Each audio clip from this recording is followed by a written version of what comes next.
Hello everyone, welcome to CLAT prep. आज हम लेकर आए हैं वीकली रैप अप। जैसा कि आपको पता है कि हम डेली न्यूज एनालिसिस करते हैं, फैक्चुअल एनालिसिस करते हैं और उसके बाद डेली 20 क्वेश्चंस की प्रैक्टिस भी करते हैं।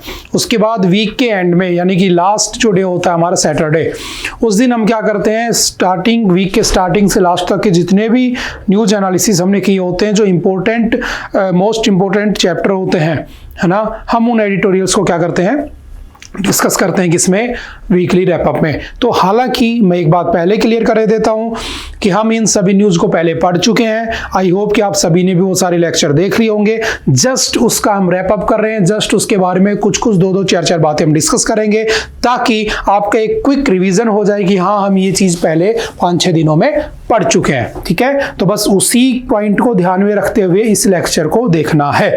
ठीक है, कि हम एक बार पढ़ चुके हैं, हम उसका जस्ट रैप अप कर रहे हैं। ठीक है, तो चलिए स्टार्ट करते हैं। आज की जो इसकी पहली न्यूज है, आई होप कि आप ये पढ़ चुके हो। UNESCO heritage tag sought for the Shivaji forts. देखो, शिवाजी कौन थे, तो आप लोगों ने देखा होगा, अभी एक मूवी भी आई थी संभाजी के ऊपर, छावा, है ना, जो कि संभाजी महाराज जो थे छत्रपति शिवाजी के क्या थे, बेटे थे, पुत्र थे। और छत्रपति शिवाजी जो थे, उन्होंने 1674 में क्या किया था, साम्राज्य बनाया था, एक एम्पायर बनाया था। क्या नाम रखा उसका, मराठा एम्पायर। उससे पहले मराठा एम्पायर एग्जिस्ट नहीं करता था। और उनके कथाओं को देखते हुए, उनकी गाथाओं को देखते हुए उन्होंने अपने जीवन में लगभग 350 प्लस फोर्ट्स को कैप्चर किया था, बीजापुर से, मुगलों से, इनसे। और अब सरकार चाहती है कि जो शिवाजी के फोर्ट हैं उनको क्या दे दिया जाए, यूनेस्को हेरिटेज का टैग दे दिया जाए। ठीक है, अब यूनेस्को क्या होता है, तो याद रखना, यूनेस्को हेरिटेज साइट का टैग बेसिकली अगर देखा जाए तो भारत में there are total 43 UNESCO heritage sites in India. ठीक है, फर्स्ट किस कब मिला था, तो फर्स्ट सबसे पहले किसको मिला था, तो अजंता, एलोरा केव्स, ताजमहल, है ना, इन सबको क्या मिला था, पहली बार मिला था। अगर पूछे टोटल कितनी है तो 43 है। ठीक है, आपने पढ़ा होगा होयसाला टेम्पल्स। ठीक है, आपने पढ़ा होगा जो लास्ट मिला था 43rd नंबर पे, जो आपके चराई डॉम्स हैं, कहाँ के, आसाम के, है ना, उसको दिया गया था, क्योंकि वहां पर जो बेसिकली जो होम डायनेस्टी थी उनके क्या बने हुए हैं, तो उनके बरियल्स बने हुए हैं। किसी भी जगह पर आपने हिंदू डायनेस्टी में हिंदू लोगों के बरियल्स नहीं देखे होंगे, है ना, वो ऐसे कब्र नहीं बनाते, लेकिन वहां पर बनी हुई है, तो उसको क्या डाल दिया गया, यूनेस्को हेरिटेज साइट में। अब व्हाट इज हेरिटेज, जो हमें विरासत में मिला, यानी कि कोई ऐसी चीज जो हमें हेरिटेज में मिली हो, जैसे किसी को पैसा मिल गया, किसी को प्रॉपर्टी मिल गई, तो हमें हमारे एंसेस्टर से क्या मिला। जैसे हमें ताजमहल मिला तो हमने उसको हेरिटेज में डाल दिया, दुनिया में ऐसा कोई नहीं है दूसरी जगह। जैसे भारत के 2 शहर हैं, अहमदाबाद और जयपुर, ये भी हेरिटेज साइट में आते हैं। बात समझ में आ रही है। तो जब भी कोई भारत के बाहर से घूमने आएगा तो पक्का कहाँ जाने की कोशिश करेगा, वो देखेगा कौन सा विजिट करने की जो लोकेशन है। तो जो यूनेस्को हेरिटेज में डला होगा वो पहले आएगा। तो इंडिया में आएगा तो ताजमहल, अजंता, एलोरा, जयपुर शहर आ जाएगा। तो सारे के सारे जो टूरिस्ट है वो सारे इधर घूमने के लिए भागेंगे और यहाँ पर इकोनॉमी बूस्ट होगी। तो basically to boost the economy of that particular region, हम क्या करते हैं, वहाँ की कुछ एंशिएंट चीजों को, हेरिटेज चीजों को किसमें डाल देते हैं, यूनेस्को हेरिटेज साइट में डाल देते हैं। समझ गए। तो देयर आर फैक्चुअल डाटा में याद रखने, there are total 43 UNESCO heritage sites. ठीक है, समझ में आ रही है। पहला कौन सा था, लास्ट कौन सा था, वो याद रखना है। ठीक है, होयसाला टेम्पल्स 42nd नंबर पे थे। 41 पे कौन सा था, रविंद्रनाथ टैगोर, जिनको पहला नोबेल प्राइज मिला था लिटरेचर में गीतांजलि बुक के लिए। उनकी जो शांति निकेतन लाइब्रेरी, उनका घर था, जो आज आपके उसका यूनिवर्सिटी का, विश्व भारती यूनिवर्सिटी का क्या बना हुआ है, लाइब्रेरी बनी हुई है, उसको भी बनाया गया था। तो ये सारे फैक्चुअल डाटा याद रखना। और अभी डिमांड की जा रही है कि किसको डाल दो, तो आपके शिवाजी के फोर्ट्स को उसके अंदर डाल दिया जाए। आई होप कि आप शिवाजी के बारे में जानते होंगे, आप मराठाओं के बारे में जानते होंगे। आई थिंक मिडाइवल हिस्ट्री में ये डिस्कस भी किया गया था। ठीक है, तो चलिए चलते हैं नेक्स्ट। ठीक है, what a government study reveals about the state of our panchayat. देखो, एक स्टडी हुई है पंचायतों के ऊपर, आपने ग्राम पंचायतों के बारे में जाना होगा, है ना। कौन से आर्टिकल में लिखा है, तो डीपीएसपी के आर्टिकल 40 में लिखा है कि ग्राम पंचायत होनी चाहिए, हर स्टेट में हो ऐसा कंपलसरी नहीं है, because DPSPs are not forcible by any court of law. और डीपीएसपी यानी कि ग्राम पंचायत हो, ऐसा किसका सपना था, महात्मा गांधी का। ठीक है, गांधी जी का सपना था कि ग्राम पंचायत होनी चाहिए, क्योंकि उनका मानना था कि जो फंडामेंटल्स हैं वो स्ट्रांग होनी चाहिए। इसीलिए इसीलिए 2 अक्टूबर 1959 को क्या बनाया गया था, पहली ग्राम पंचायत बनी थी। कहां पर बनी थी, तो आई थिंक आपको पता होगा, बगदरी विलेज में। कहां पर है बगदरी विलेज, तो नागौर डिस्ट्रिक्ट में। और नागौर कहां पर है, तो आई थिंक आप जानते होंगे राजस्थान। तो आपसे पूछेगा कौन सा स्टेट था, तो Rajasthan was the first state जिसके अंदर क्या शुरू किया गया था तो ग्राम panchayat. 2 February 1959 on the recommendation of Balwant Rai Mehta committee. ठीक है, उसके बाद उसको कॉन्स्टिट्यूशनल स्टेटस कब मिला, तो by 73rd constitutional amendment 1992 on 24 April 1993 क्या दिया गया, उसको कॉन्स्टिट्यूशनल स्टेटस भी दे दिया गया, उसको आर्टिकल दे दिया गया, उसको शेड्यूल नंबर 11 में डाल दिया गया, उसको पार्ट नंबर 9 में एड ऑन कर दिया गया। ठीक है, अब क्या हुआ, इन ग्राम पंचायतों में भारत में लगभग अकॉर्डिंग टू 2011 सेंसस लगभग 6 लाख प्लस गांव है भारत में, 6,40,000 के प्लस। उन सभी गांवों का एक कह सकता हूं एक रिपोर्ट बनाई गई, जिसके अंदर जो सबसे ज्यादा टॉप करने वाले स्टेट कौन कौन से, तो उनका नाम जस्ट हमें याद रखना है। जैसे कर्नाटक, केरल, तमिलनाडु टॉप में है। Biggest improvement Uttar Pradesh and Bihar. सबसे पीछे कौन है, मणिपुर, अरुणाचल प्रदेश एंड झारखंड। ये जस्ट फैक्चुअल डाटा हमें याद रखने हैं। ठीक है, आई होप कि ये बातें आप समझ चुके होंगे। 24 April is celebrated as the, क्या बनाते हैं हम उस दिन, तो नेशनल पंचायत राज डे बनाया जाता है। चलो मुझे चलते नेक्स्ट। ठीक है, नहीं पूछा मैंने। Internet shutdowns highest in 2024 globally, India tops in government ordered कब्स। देखो होता क्या है, सबसे पहली बात आती है राइट टू यूज इंटरनेट। तो याद रखना आर्टिकल 19 में लिखा हुआ है कि हमारा जो freedom of speech and expression है, उसके अकॉर्डिंग हमारा right to use internet is our fundamental right. एक आता है आर्टिकल 21 जो हमें कहता है राइट टू लिव, जीने की आज़ादी देता है। ठीक है, with dignity and in a healthy environment. तो in article 21 and in article 19 जो हमारा राइट टू यूज इंटरनेट है इज अवर फंडामेंटल राइट, वो हमसे नहीं छीना जा सकता। लेकिन आप कहोगे सर फंडामेंटल राइट तो छीन जाते हैं, बिल्कुल छीन जाते हैं। मैंने आपसे कहा था फंडामेंटल राइट जो होते हैं वो किसी भी सिनेरियो में छीनते नहीं है। हालांकि हर फंडामेंटल राइट क्या नहीं होता, एब्सोल्यूट नहीं होता। जैसे right to choose is under article 21 कि आप जिससे मैरी करना चाहते हैं, शादी करना चाहते हैं, is your fundamental right. But in same sex marriage case Supreme Court ने क्या कहा, right to choose, right to marry is not absolute, वो छीना भी जा सकता है अगर आप अगेंस्ट द नेचर या अगेंस्ट द लॉज काम करते हो। समझ में आ रही है? तो किस आर्टिकल में है, तो 19 एंड 21 याद रखना। अब क्या छीन सकता है, बिल्कुल छीन सकता है। मान लो कहीं पेपर हो रहा है और पेपर लीक बहुत होते हैं, तो उसको बचाने के लिए वहां पे बंद कर दिया। कहीं दंगे हो गई, कहीं किसी ने किसी को मार दिया, जैसे राजस्थान में हुआ था वो एक उसका दर्जी का गला काट दिया गया था किसी के द्वारा, तो उस समय इंटरनेट बंद हो गया था 2-4 दिन के लिए। ठीक है, राम रहीम को जब जेल सजा हुई थी उस समय नेट बंद कर दिया था हरियाणा में बहुत से डिस्ट्रिक्ट में।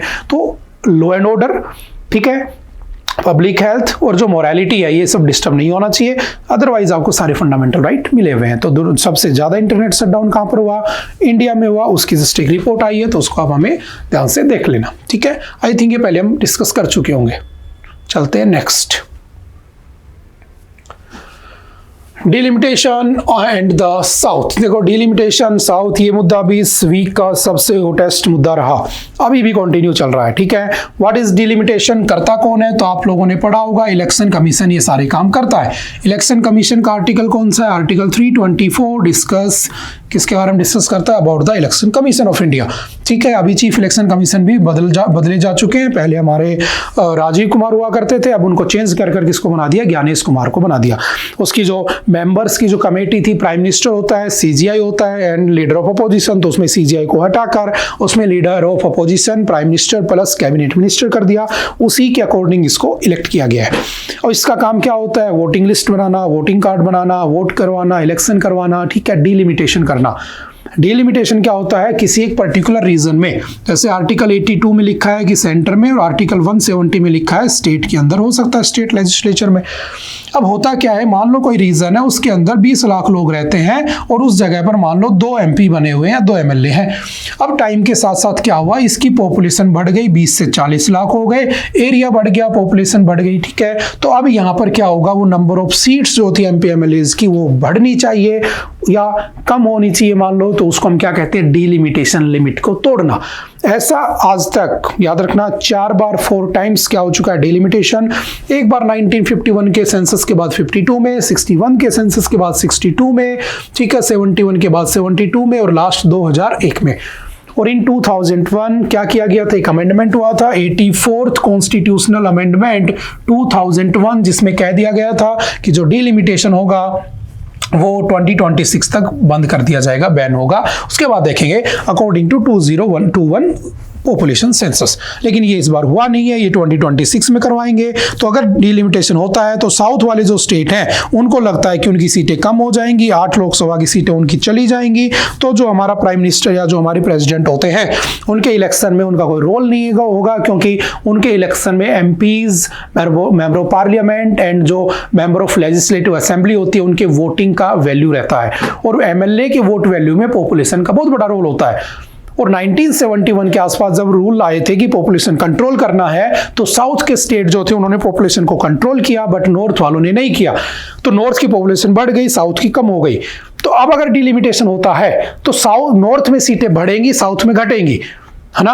तो साउथ वालों को लग रहा है कि नॉर्थ के अंदर अगर सीटें बढ़ेंगी तो जब प्रेसिडेंट का इलेक्शन होगा तो जो पार्टियां हैं, जो रूलिंग पार्टीज हैं, उनको साउथ की नीड ही नहीं पड़ेगी, क्योंकि वो तो नॉर्थ वाले स्टेट से जितवा लेंगे अपनी कैंडिडेट को। तो उनको लग रहा है कि ऐसा ना हो, तो वो उसका अपोज कर रहे हैं, और वहां पर इलेक्शन भी होने वाले हैं कर्नाटक में, ठीक है। तो इस वजह से भी इस मुद्दे को उठाया जा रहा है। इसी के पैरेलली में एक मुद्दा और इसमें डिस्कस कर लेते हैं, जो कौन सा है, लैंग्वेज का, जो भी काफी इस वीक का हॉट टॉपिक रहा था, है ना, कि वहां पर जो कर्नाटक है वहां पर कन्नड़ प्लस इंग्लिश को चाहते हैं, but they do not want, क्या नहीं चाहते, हिंदी। वो 3 मॉडल लैंग्वेज नहीं चाहते हैं, 3 मॉडल या 3 लैंग्वेज का मॉडल नहीं चाहते हैं बेसिकली, ठीक है। तो वो भी हॉट टॉपिक था, क्यों, क्योंकि इलेक्शन भी है, ठीक है, उनका सेंट्रल गवर्नमेंट से इनसे मनमुटाव भी रहता है, तो वो सारी चीजें बनी हुई हैं। हमने इसको डिटेल में कई बार डिस्कस भी किया है, तो उसको भी अच्छे से याद रखना, ठीक है।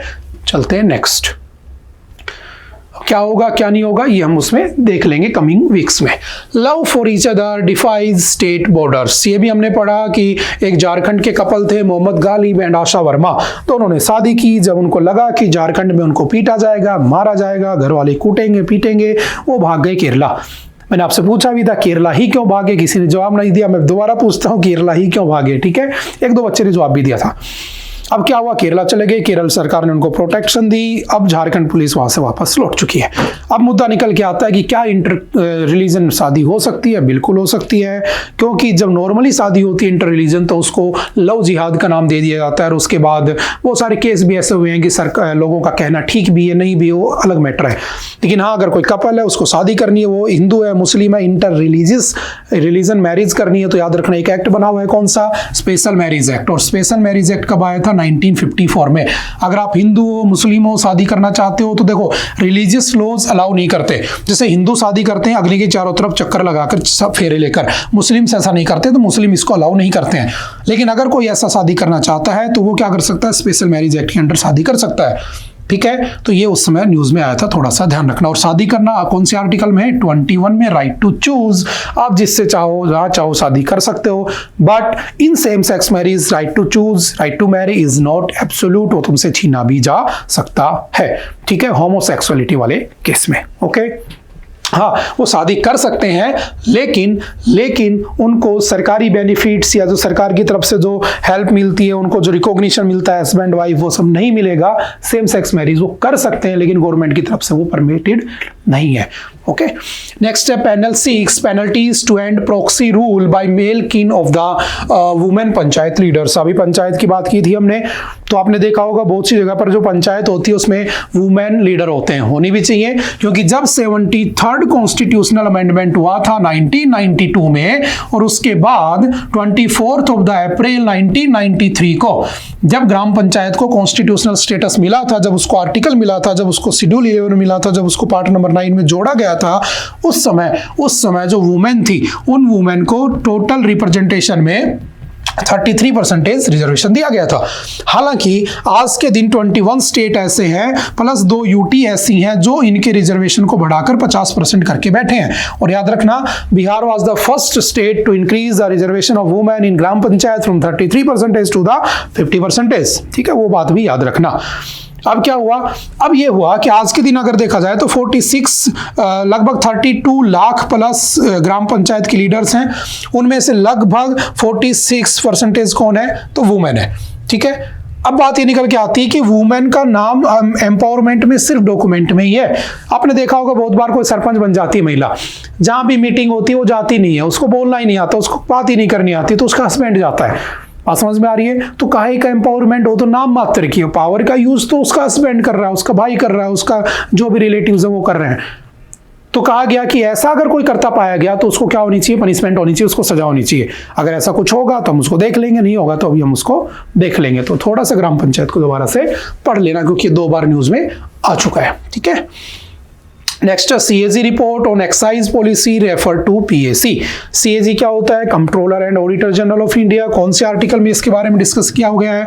Article 148 of the Indian constitution deals with the CAG, है ना, controller and auditor general of India. करता क्या है? तो जितना भी बजट जो होता है ना, उस बजट का जो पैसा दिया जाता है, बजट का पैसा एलोकेट होता है, उसमें करप्शन हुआ कि नहीं हुआ, पैसे का सही से यूज हुआ कि नहीं हुआ, उस सारी इंफॉर्मेशन को देने वाला कौन है? CAG। और इस CAG की रिपोर्ट जो होती है, ये रिपोर्ट किसको सबमिट करता है? प्रेसिडेंट को, और प्रेसिडेंट ही इसको अपॉइंट करता है। याद रखना, CAG के अपॉइंटमेंट के लिए प्रेसिडेंट वारंट इशू करता है। इसीलिए CAG works on the pleasure of the president. या तो 6 साल 65 एज होनी चाहिए 65, या on the pleasure of the president काम करता है। ठीक है, और मोस्टली IAS ऑफिसर्स को ही बनाया जाता है। और ये अपनी रिपोर्ट देता है प्रेसिडेंट को। अब प्रेसिडेंट उसको रखता है पार्लियामेंट में, और पार्लियामेंट में उस रिपोर्ट की जांच करने के लिए क्या बनी होती है? Public account committee, PAC। और PAC जो है वो बनी थी 1921, और फ्रॉम 1921 टू 1967 जो PAC है उसके अंदर टोटल मेंबर्स होते हैं, याद रखना, 22, 15 are from the Lok Sabha and 7 are from the Rajya Sabha. और ये जो होते हैं सारे के सारे, इनका जो लीडर होता है वो कौन होता है? तो पहले होता था स्पीकर, लेकिन 1967 में लगा कि यार स्पीकर भी तो प्राइम मिनिस्टर के द्वारा अपॉइंट होता है, प्रेसिडेंट भी तो प्राइम मिनिस्टर के हाथ की कठपुतली होता है, और वही तो बजट का पैसा एलोकेट करते हैं। तो अगर उन्होंने पैसे का करप्शन किया तो कैसे पता चलेगा कि पैसा का करप्शन हुआ कि नहीं हुआ, क्योंकि सारे बंदे तो एक ही तरफ के हैं। तो डिसाइड किया गया कि जब PAC जो होगा वो जो CAG की रिपोर्ट को एनालाइज करेगा, उसका जो हेड होगा वो स्पीकर ना होकर कौन होगा? तो याद रखना, लीडर ऑफ अपोजिशन। लोकसभा का जो लीडर ऑफ अपोजिशन होगा वो कौन क्या करेगा? उसको हेड करेगा PAC को, ताकि ट्रांसपेरेंसी बनी रहे। और इस बार इसका हेड कौन है? तो याद रखना, राहुल गांधी। बिकॉज राहुल गांधी को क्या अपॉइंट किया हुआ इन्होंने? Leader of opposition in the Lok Sabha. ठीक है, तो जो अरविंद केजरीवाल के ऊपर जो लीकर एक्साइज पॉलिसी का केस था उसको कौन चेक करने वाला है? राहुल गांधी, यानी कि लीडर ऑफ अपोजिशन। देखते हैं कुछ नया होगा।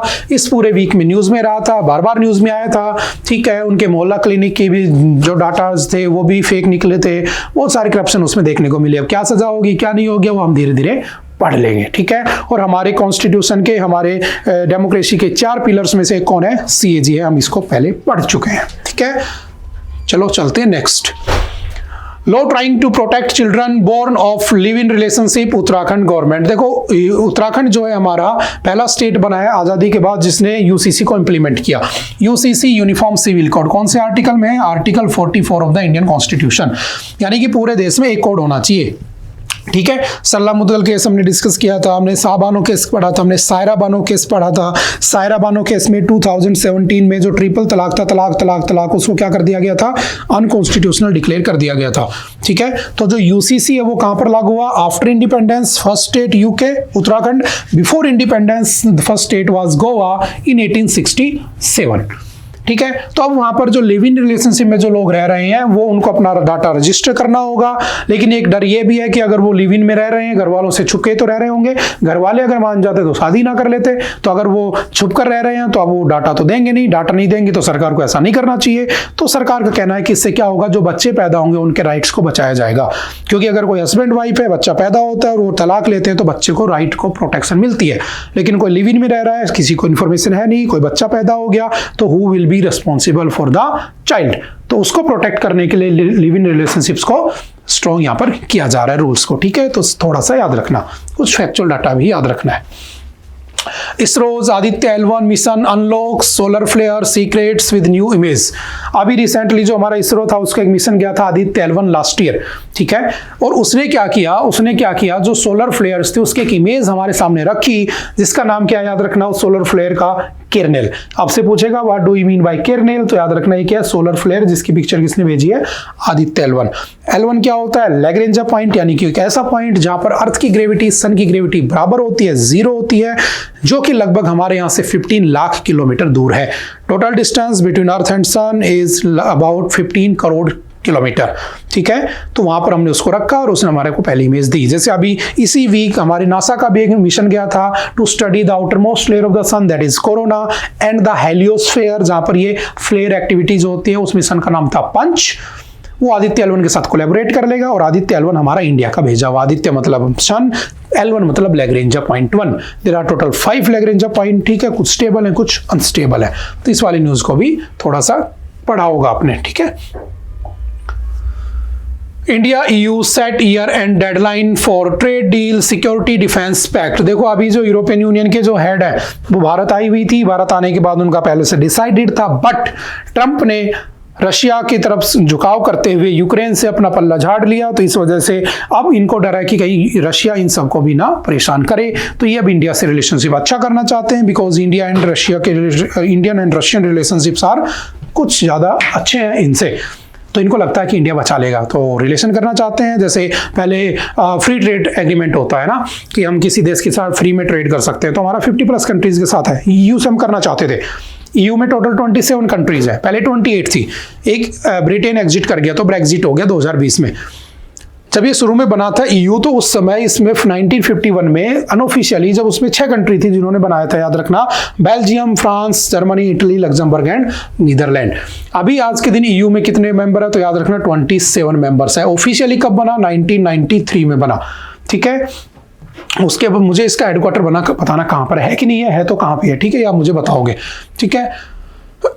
तो ये अभी इंडिया आया हुआ था और इस सारे के एग्रीमेंट इसमें किए जा रहे हैं। पहले हमारा इसके साथ कोई भी ट्रेड एग्रीमेंट नहीं था, स्ट्रेटेजिक पार्टनरशिप नहीं थी। हम पहली बार इसके स्ट्रेटेजिक पार्टनर बने थे 2004 में, जब हमारी इंडिया और यूरोपियन यूनियन की समिट हुई थी हेग नीदरलैंड में 2004 में, ठीक है। उसके बाद से हम इसके साथ रिलेशन बनाना चाह रहे थे, ये नहीं बना रहे थे, मजबूरी आ चुकी है, इनको बनाना पड़ेगा। फिर दोबारा से न्यूज़ में आएगा तो हम इसको पढ़ लेंगे। क्या नाम है इनका, उर्सुला वॉन डेर लेन। आपसे पूछ लेगा who is the chairman, who is the head of the European union, तो उर्सुला वॉन डेर लेन। चलते हैं next. You are gambling with World War III, Trump tells Zelensky at Oval Office। अब देखो Trump साहब जो है ना, वो मिले किससे, जेलेंस्की से। जेलेंस्की एक कॉमेडियन था पहले, है ना, तो बेसिकली उसने यूक्रेन को बर्बाद कर दिया। क्या नहीं किया, बात की बात है। रशिया से लड़ाई कर ली, रशिया से लड़ाई करने के लिए वेपन अमेरिका ने दे दिए, अमेरिका से वेपन खरीदते लड़ता गया, पैसा खत्म हो गया, खाने के पैसे नहीं थे, अमेरिका ने फिर दे दिए। जो बाइडन अच्छा इंसान था, इसके लिए पैसा देता रहा। आपने वीडियो में देखी होगी, काफी वायरल हो रही है ना इंस्टाग्राम वगैरह पे। ये ट्रम्प कह रहा है कि तुमने हमसे $350 बिलियन लिया, वो दो वापस। ये कह रहा नहीं है मेरे पास, तो कह रहा है कि अपना जो आपके मिनरल्स हैं वो हमें दे दो, हम एक्सट्रैक्ट कर लेंगे। मजबूरी हो चुकी है उसकी। और जब इससे पल्ला झाड़ लिया अमेरिका ने, तो EU डर गया, इसलिए EU भारत से रिलेशन अच्छा बनाना चाह रहा है। उधर रशिया खुश है, क्योंकि रशिया और ट्रम्प जो है दोनों दोस्त हैं। बात समझ में आ रही है। तो ये पूरी वर्ल्ड पॉलिटिक्स चल रही है। तो अभी ये जस्ट हुआ है, आगे कुछ और होगा तो हम इसको अच्छे से डिस्कस भी कर लेंगे। आई होप कि आप डेली एनालिसिस देखते होंगे, तो उनके भी पर आपको अच्छे से पता चल चुकी होंगी बातें, ठीक है।